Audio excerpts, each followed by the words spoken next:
Benvenuti a Non sono solo strade, il podcast che racconta la storia delle persone i cui nomi sono incisi sulle targhe agli incroci delle strade.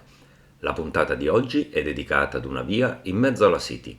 A pochi metri da Piazza Affari, eccomi in via Gaetano Negri. Nato a Milano l'11 luglio 1838, Gaetano Negri era un uomo di straordinaria erudizione. Letterato appassionato, le sue conoscenze abbracciavano una vasta gamma di discipline, dalle scienze umanistiche alla geologia. Ma non si limitò solo al mondo accademico. Negri fu anche un politico di grande rilievo.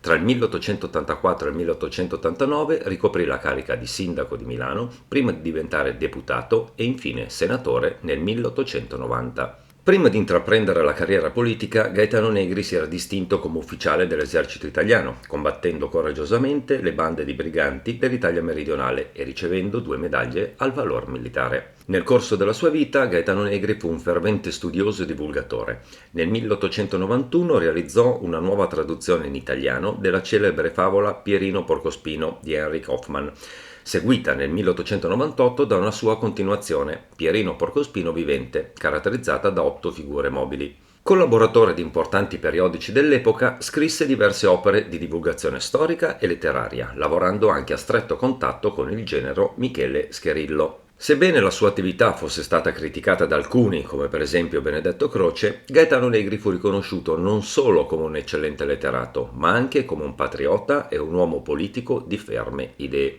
Fu membro e presidente di varie istituzioni accademiche e visse una vita familiare ricca, sposando Carolina Origoni, detta Carlotta, e avendo 6 figli. La sua morte, avvenuta a Varazze nel 1902 a causa di una caduta, fu un duro colpo per la famiglia e per il mondo accademico italiano. Gaetano Negri riposa oggi nella cappella di famiglia presso il cimitero di Cassinetta di Lugagnano.